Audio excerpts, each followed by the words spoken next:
Hello everyone, this is Preet Kamal and today we will be discussing about the details of NFTL, that is Network Filters and Transmission Lines.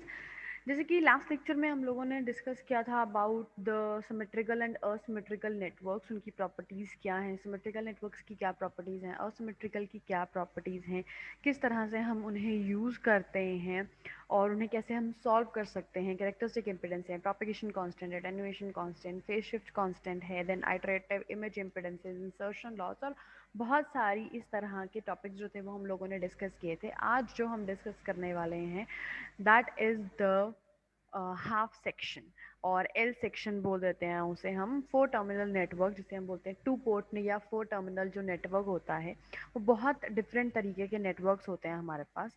Asymmetrical network के network analysis हैं, latest network के हैं, half section के हैं, L section के हैं, different different तरीके से हम उन्हें यूटिलाइज कर सकते हैं। बट अगर हम हाफ सेक्शन की बात करें तो किस तरह से होता है हाफ सेक्शन, कैसे बनता है। बेसिकली हाफ सेक्शन बनता है सिमेट्रिकल टी और पाई नेटवर्क्स को दो आइडेंटिकल नेटवर्क्स में स्प्लिट करके। अगर हम एक सिंपल जो नेटवर्क है हमारा, सिंपल टी नेटवर्क है या सिंपल पाई नेटवर्क है, उसे अगर हम स्प्लिट कर देते हैं दो आइडेंटिकल नेटवर्क्स के अंदर तो उसे हम बोल देते हैं half section. And it is obtained by splitting shunt arm of symmetrical T network in two equal impedances और series arm of the symmetrical pi network into two equal impedances। तो अगर हम बात कर रहे हैं टी नेटवर्क की तो उसकी शंट आर्म को हम टू पार्ट्स में डिवाइड कर देंगे, और अगर हम बात कर रहे हैं पाई नेटवर्क की तो उसकी जो सीरीज आर्म है उसे हम टू पार्ट्स में डिवाइड कर देंगे and that will become our half section of the four terminal network. तो अगर हम half section in the four terminal network की बात करते हैं तो उसके अंदर हम लोग क्या चीज कर सकते हैं, स्प्लिट करके उसे बना सकते हैं। तो स्प्लिट कैसे करना है, let me tell you.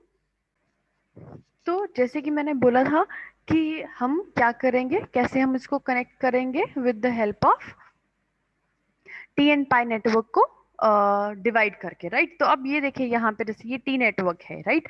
So this is a T network. तो यहाँ पे टी नेटवर्क में जो सीरीज इम्पिडेंसेज हैं उसके अंदर उनकी वैल्यू क्या है, Z1/2 Z1/2, और जो पैरेलल इम्पिडेंस है, जो शंट इम्पिडेंस है, उसकी वैल्यू है Z2। तो इसको अगर हमने हाफ सेक्शन में डिवाइड करना है तो वो कैसे होगा, जो ये शंट आर्म है यानी यानी कि Z2 है उसे हम टू पार्ट्स के अंदर डिवाइड कर देंगे, राइट। तो वो टू पार्ट्स में कैसे डिवाइड होगा, Z1/2 2Z2 और इधर Z1/2 2Z2। तो ये दो पार्ट्स बन गए कि ये जो Z2 था जो शंट में था, तो जो शंट में जब हम उसको डिवाइड करते हैं तो वो क्या बन जाता है, टू मल्टीप्लाई हो जाता है उस इम्पिडेंस के साथ। अगर हम शंट की बात करते हैं, सीरीज में वो हाफ हो जाती है और शंट के अंदर वो टू के साथ मल्टीप्लाई हो जाती है, राइट। तो it becomes 2Z2 here and 2Z2 in the another side. तो ये बन गया सिमेट्रिकल टी नेटवर्क का, जो हमारा सिमेट्रिकल टी नेटवर्क का हाफ सेक्शन बन गया।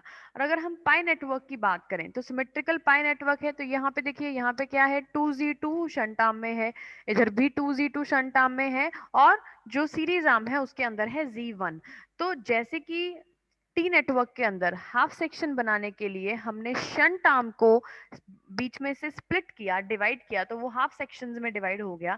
तो अगर हम पाई नेटवर्क की बात करें तो पाई नेटवर्क में हम सीरीज आर्म को जो है बीच में से स्प्लिट करेंगे। तो ये देखिए यहाँ पे सीरीज आर्म को जब हमने बीच में से स्प्लिट किया तो ये Z1 जो था वो क्या बन गया, Z1/2 एक साइड पे आ गया और Z1/2 दूसरी साइड पे चला गया। यानी कि जो आपकी इम्पिडेंसेस पाई नेटवर्क के अंदर बनी, Z1/2 2Z2, Z1/2 2Z2, और यहाँ पे भी जब हमने इसको डिवाइड किया तो इट बिकम Z1/2 2Z2 और 2Z2 Z1/2।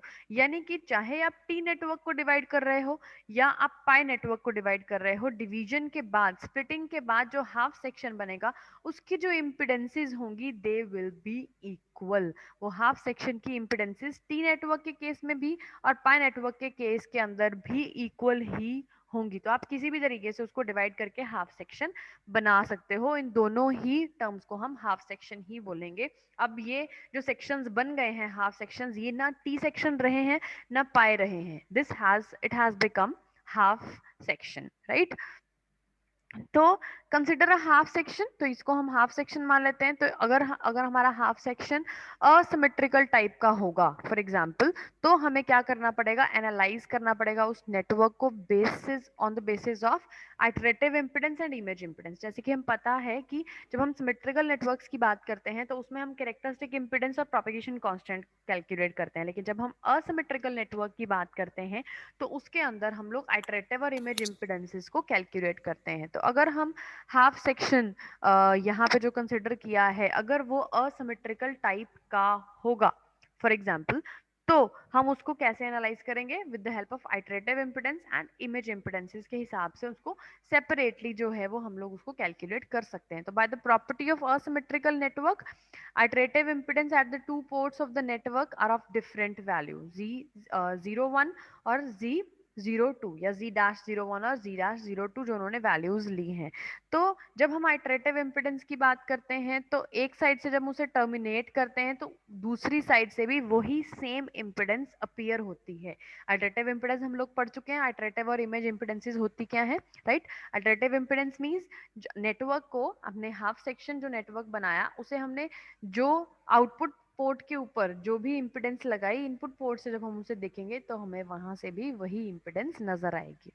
सिमिलरली अगर यहाँ पे हम लोग G1 टू कनेक्ट कर रहे हैं तो यहाँ से देखेंगे तो G2 ही नजर आएगा। अगर G1 कनेक्ट कर रहे हैं तो यहाँ से देखने पे G1 ही नजर आएगा। तो अब हम अगर G1 को कैलकुलेट करें इस साइड से फॉर एग्जांपल या किसी भी साइड से अगर हम कैलकुलेट करते हैं तो आप ये देखिए कि यहाँ पे क्या बन रहा है, 2Z2 और Z01 डैश, ये दोनों किस चीज में आ रहे हैं, पैरेलल में, they are in parallel to each other. इनकी दोनों जो साइड्स हैं वो एक दूसरे की साइड्स के साथ कनेक्टेड हैं, तो ये दोनों हो गए पैरेलल में, and both of these parallel are in series with this G1/2। तो हमने यहाँ पे यही लिखा G1/2 प्लस, क्योंकि ये सीरीज में है, किसके साथ सीरीज में है, 2Z2 in parallel with Z0 dash. तो जब हम पैरेलल इक्वेशन को सॉल्व करते हैं तो क्या बनता है, for example R1 parallel R2, तो क्या बनेगा, R1R2 divided by R1 plus R2। तो यहाँ पे भी यही चीज बन रही है, 2Z2 इंटू Z0-1 या Z-01 divided by 2Z2 plus Z-01। तो ऊपर मल्टीप्लीकेशन और नीचे सम, यही चीज हो रही है। यहाँ पे हमने इसको कॉमन निकाला टर्म को, 2Z2 प्लस Z-01 को, और ये टर्म जो है वो यहाँ पे Z-01 के साथ यहाँ पे जाके मल्टीप्लाई हो गई है। इसको अगर हम ओपन करेंगे तो Z1/2 इंटू ये वाली टर्म आ जाएगी प्लस 2Z2 इंटू Z-1। तो ये जो डिवाइडेड बाय 2 था वो दोनों साइड्स पे कैंसल आउट हो गया, राइट। देन आफ्टर अब इसको जब हम सॉल्व करेंगे तो ये बन जाएगा 2Z2 Z-01 प्लस Z-01 का स्क्वायर। यहाँ पे ये चीज जब मल्टीप्लाई होगी तो ये स्क्वायर में आ जाएगी। अब इसको ओपन करेंगे तो ये चीज क्या बन जाएगी, Z1 Z2 2 कैंसिल हो गया दोनों का, this 2 and this 2 got cancelled out, तो ये क्या बन गया, Z1 into Z2 plus 1/2 Z1 into Z-01 plus 2 ये वाली टर्म जो है वो एज इट इज आएगी। अब यहाँ पे अगर हम लोग देखें तो ये 2Z2 इंटू ये वाली जो टर्म है, 2Z2 ये वाली जो टर्म है, ये दोनों साइड्स के ऊपर क्या हो रही है, कैंसल आउट हो रही है। क्यों, क्योंकि ये दोनों सेम है, तो ये वाली टर्म यहाँ से और यहाँ से ये दोनों टर्म्स क्या हो जाएंगी, कैंसल हो जाएंगी। तो अगर ये जो टर्म्स हैं इसको हम इक्वल इक्वल टू की दूसरी साइड के ऊपर ले जाएं तो ये क्या बन जाएगा, ये सारी की सारी टर्म क्या बन जाएगी, इक्वल्स टू 0 बन जाएगी, राइट। तो अब हम इसे क्या कर रहे हैं, यहाँ पे इस इक्वेशन को सॉल्व करने की कोशिश कर रहे हैं।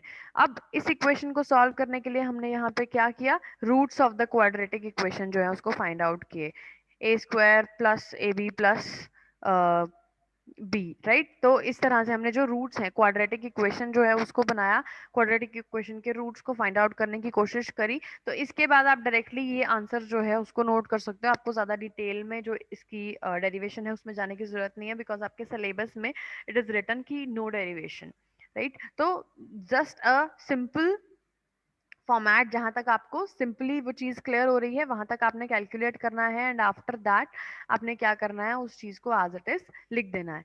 तो जब हम इसका एक्चुअली इसके टर्म्स और क्वाड्रेटिक रूट्स जो है उसको फाइंड आउट करेंगे तो उसके बाद हमारे पास क्या आएगा, z-01 की वैल्यू जो है that will be equal to z1/4 plus minus under the root of z1² / 16 plus z1 into z2। तो ये एक इक्वेशन जो है वो आ गई। तो अगर हम अब कैलकुलेट करें ZO2 को, मतलब सेकेंड साइड से, जो ये वाली साइड है, ठीक है, यहाँ पे इट्स रिटर्न, ये गलत लिखा हुआ है, यहाँ पे इधर से ZO1 हम देख रहे हैं और यहाँ से जब हम टर्मिनेट करेंगे तो ZO2 होगा, तो इधर से हम ZO2 कैलकुलेट करेंगे, ठीक है, Z-O2 कैलकुलेट करेंगे। तो यहाँ पे Z-O2 जो है that is equals to 2Z2। अब यहाँ से देख रहे हैं तो ये चीज क्या बन रही है, 2Z2, राइट। 2Z2 क्या आ रहा है, पैरेलल में आ रहा है, किसके, इन दोनों के सीरीज के पैरेलल में आ रहा है 2Z2। तो हमने क्या किया, Z0-1, sorry Z0-01 plus Z1/2, इन दोनों को ब्रैकेट में रखेंगे और ये इन पैरेलल आएगा विद 2Z2। तो you can see here 2Z2 parallel में है किसके साथ, Z1/2 प्लस Z-O2 के साथ, ठीक है, वहां पे O2 आएगा तो उसको आप करेक्ट कर लीजिएगा। तो अब क्या होगा, जैसे हमने पहले कैलकुलेट किया था, पैरेलल में क्या होती है, ऊपर टर्म मल्टीप्लाई होती है और नीचे प्लस हो जाती है। तो ऊपर मल्टीप्लाई हो रहा है 2Z2 into Z1/2 plus Z-02 divided by 2Z2 plus Z1/2 plus Z-02। तो ये टर्म एज इट इज आ गई नीचे, राइट। अब ये टर्म जो है वो यहाँ पे जाएगी, मल्टीप्लाई हो जाएगी और अंदर ये वाली टर्म रह जाएगी। जब इसे ओपन किया जाएगा तो ये 2 विद दिस 2 कैंसिल आउट हो जाएगा और अंदर जो है वो क्या बचेगा, Z1Z2 plus 2Z2 into Z0-2। तो सिमिलरली जैसे कि पिछली इक्वेशन के अंदर हुआ था कि ये जो दोनों टर्म्स हैं 2Z2 Z0-2 और यहाँ पे भी 2Z2 Z0-2, ये दोनों जो है वो कैंसिल आउट हो जाएंगी और ये जो Z1 Z2 है वो इस साइड पे चला जाएगा, फिर से वही क्वाड्रेटिक इक्वेशन बनेगी, क्वाड्रेटिक रूट्स बनेंगे और सिर्फ एक माइनस का डिफरेंस है, बाकी सारी की सारी टर्म जो है वो एज इट इज आएगी जैसे कि आप लोगों ने ये Z1 में कैलकुलेट करी थी। तो यू कैन सी हेयर कि चाहे हम एक साइड से कैलकुलेट कर रहे हैं Z1-2, राइट, और यहाँ पे दूसरी साइड से कैलकुलेट कर रहे हैं Z0-2, तो हमारी सिर्फ माइनस के डिफरेंस के साथ बाकी की सारी टर्म जो है वो एज इट इज आ रही। तो आइटरेटिव इम्पिडेंस जो है वो हमारी, चाहे हम फ्रंट साइड से देख रहे हैं, चाहे हम बैक साइड से देख रहे हैं, चाहे हम फ्रंट पोर्ट से देख रहे हैं, चाहे हम बैक पोर्ट से देख रहे हैं, दोनों केसेस के अंदर हमारी जो ये टर्म्स हैं वो दोनों इक्वल आ रही हैं, राइट। सो जब हम इसको फाइंड आउट करते हैं तो ये इसी तरीके से हमारी जो रिजल्ट है वो इसी तरीके से आता है, राइट। अब हम बात करते हैं इमेज इम्पिडेंस की। इमेज इम्पिडेंस क्या बोल रही है, जैसे आइटरेटिव इम्पिडेंस हमने कैलकुलेट करी Z0 से, राइट, Z-0 से। अब इमेज इम्पिडेंस हम कैलकुलेट कर रहे हैं Zi से।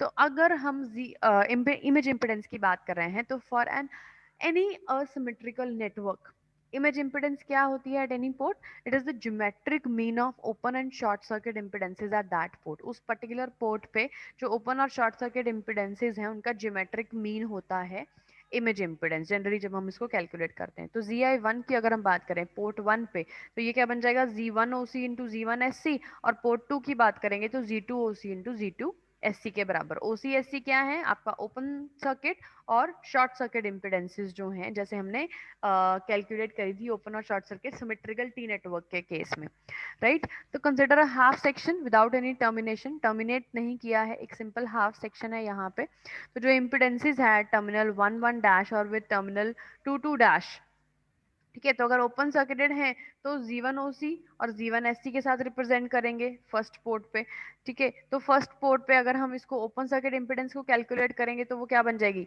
Z1/2 plus 2Z2। और अगर हम शॉर्ट सर्किट इम्पिडेंस को कैलकुलेट करेंगे तो ये चीज जो है वो शॉर्ट सर्किट हो जाएगी और इम्पिडेंस क्या बचेगी, अकेली Z1/2 बचेगी। आई रिपीट, दोबारा से बता रही हूँ, फास्ट बताया था इसलिए दोबारा बता रही हूँ कि जब हम बात करते हैं इम्पिडेंसेस की at terminals 1 dash with terminals 2 dash open and short circuited, हम यहाँ से कैलकुलेट कर रहे हैं 1 डैश वाली साइड से और 2 डैश को एक बार ओपन रख रहे हैं और एक बार क्लोज रख रहे हैं, तो उससे हमारे पास क्या आ जाएंगी इम्पिडेंसेस, Z1OC और Z1SC की वैल्यूज कैलकुलेट हो जाएंगी, राइट। तो अगर हम इसको ओपन रख रहे हैं, इन दोनों टर्मिनल्स को, इस पोर्ट को हम ओपन रख रहे हैं, राइट, और यहाँ से इसको कैलकुलेट कर रहे हैं, इस साइड से इसको कैलकुलेट कर रहे हैं, और इस साइड को अगर ओपन रख रहे हैं तो हमारे पास G1 OC की वैल्यू आएगी। यहाँ से अगर ये ओपन है, यहाँ से इम्पिडेंस कैलकुलेट कर रहे हैं, तो वो इम्पिडेंस क्या आएगी, G1/2 plus 2Z2 because these two are in series.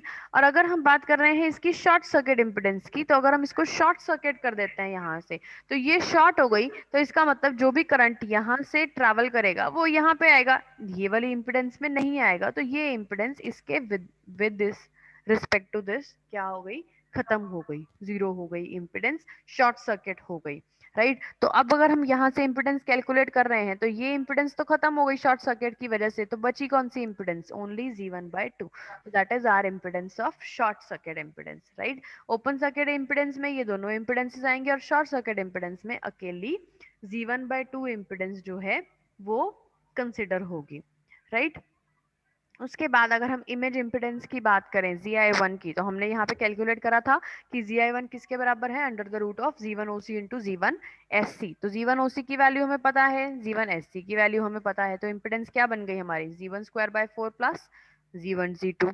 Similarly अगर हम सेकेंड टर्मिनल की बात करें, फ्रंट टर्मिनल को ओपन रखें और शॉर्ट करें, राइट, इस टर्मिनल को ओपन रखें और शॉर्ट करें, तो किस तरह से कैलकुलेशन होगी हमारी, it will be something like कि हम यहां से कैलकुलेट कर रहे हैं, जब ये टर्म ओपन है, राइट, जब ये ओपन सर्किटेड इम्पिडेंस की बात कर रहे हैं हम, तो उस टाइम पे क्या चीज होगी, ओपन सर्किट इम्पिडेंस के अंदर it will be equal to 2Z2, right. जब हम ओपन सर्किट इम्पिडेंस की बात कर रहे हैं, यानी कि इस इम्पिडेंस की बात कर रहे हैं, तो इस साइड से जब हम इम्पिडेंस कैलकुलेट करेंगे तो ये ओपन सर्किट है, यहाँ से कोई भी करंट फ्लो नहीं करेगा, तो जो इम्पिडेंस है वो किसके बराबर होगी, 2Z2 के बराबर होगी, राइट। और अगर हम बात कर रहे हैं शॉर्ट सर्किट की, तो दैट मीन्स शॉर्ट सर्किट में हम लोग क्या करेंगे, what we will do in short circuit, कि जो आपकी ये वाली वैल्यू है, जो ये वाली वैल्यू है हमारी, दिस वन, शॉर्ट सर्किट के केस के अंदर ये वाली जो साइड है उसको हम क्या करेंगे, यहां से इम्पिडेंस को कैलकुलेट करेंगे और इस साइड को शॉर्ट सर्किट कर देंगे। और अगर इसे हमने शॉर्ट सर्किट कर दिया, तो यू कैन वेल इमेजिन कि यहाँ पे जो पॉइंट है, ये जो टर्मिनल है और ये जो टर्मिनल है, ये किसके साथ कनेक्ट हो रहा है, G1/2 के इस टर्मिनल के साथ, with this through this network, right. तो अब क्या हुआ कि ये दोनों पॉइंट्स कॉमन हो गए दोनों में, तो अब ये सीरीज की जगह शॉर्ट सर्किट में ये दोनों इन पैरेलल आ गई, ये दोनों इम्पिडेंसेस क्या हो गई, in parallel to each other आ गई, यानी कि ये आ गई G1/2 और ये आ गई आपकी 2Z2। This is G1/2 and this one is 2Z2। तो आप लोग रिलेट कर सकते हैं इस चीज को, राइट, कि ये दोनों कनेक्शंस जो हैं, this one and this one, ये कनेक्टेड हैं एक दूसरे के साथ, तो दैट मीन्स कि ये दोनों इम्पिडेंसेस क्या हो गई हमारे पैरेलल में आ गई।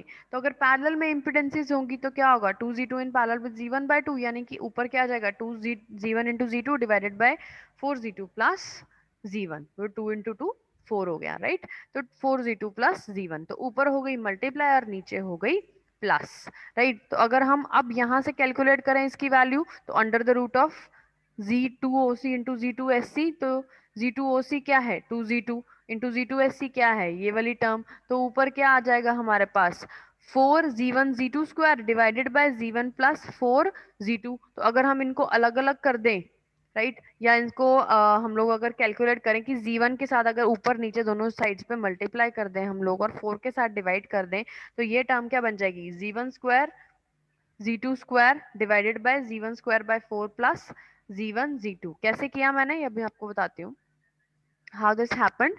इट इज कि इस टर्म में हमने क्या किया, इसको Z1 बाय 4 के साथ मल्टीप्लाई कर दिया, राइट, मल्टीप्लाई कर दिया और डिवाइड कर दिया, दोनों चीजें कर दी हम लोगों ने z1/4 के साथ।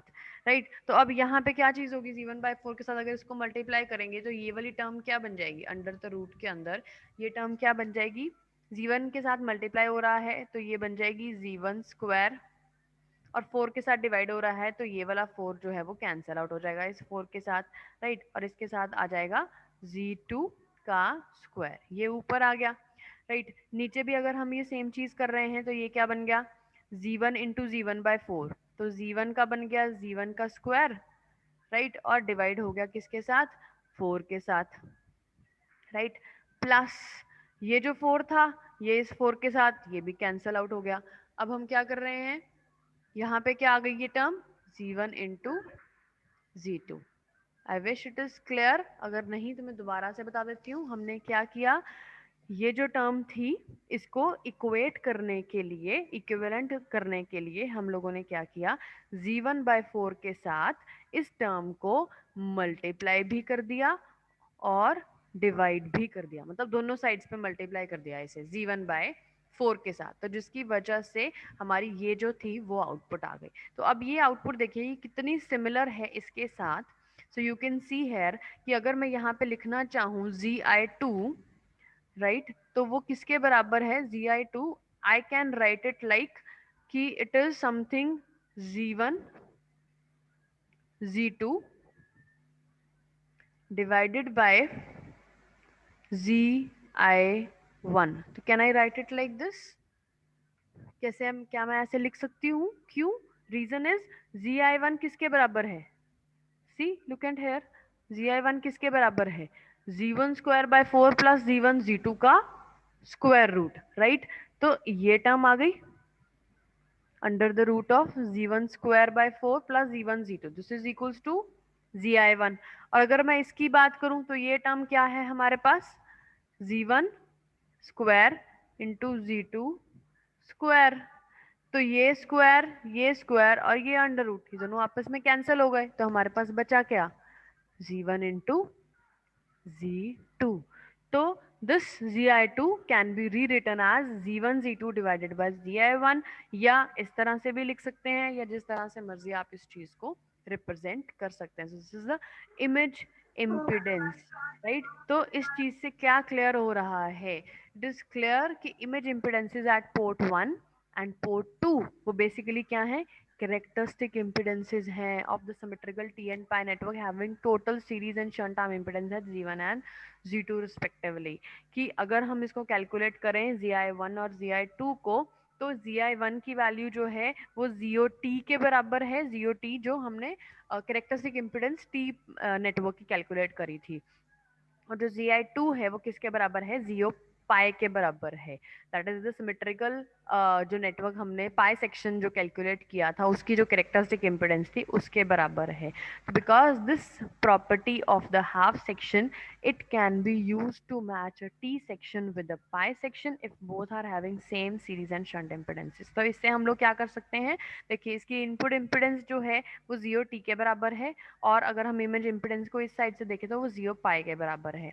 और अगर हम इस तरह से इस नेटवर्क को कनेक्ट करें कि 2Z2 फ्रंट साइड पे हो और Z1/2 पीछे वाली साइड पे हो, तो इसकी जो इनपुट इम्पिडेंस होगी वो ZO पाई के बराबर होगी, और ये वाली जो इम्पिडेंस होगी वो ZOT के बराबर होगी। तो इस इसकी हेल्प से हम लोग क्या कर सकते हैं, इस हाफ सेक्शन को इस हाफ सेक्शन के साथ वी कैन कनेक्ट और इसको हम लेडर नेटवर्क बना सकते हैं। तो इसकी जो इमेज इम्पिडेंसेस हैं हाफ सेक्शंस की, इनको इस तरह से कैलकुलेट करके हम लोग फाइंड आउट कर सकते हैं कि हम किस तरह से अपने नेटवर्क को आपस में कनेक्ट कर सकते हैं। Right, I wish it is all clear to you. If still there will be any doubt, we will be discussing them, right? So thank you so much and bye bye.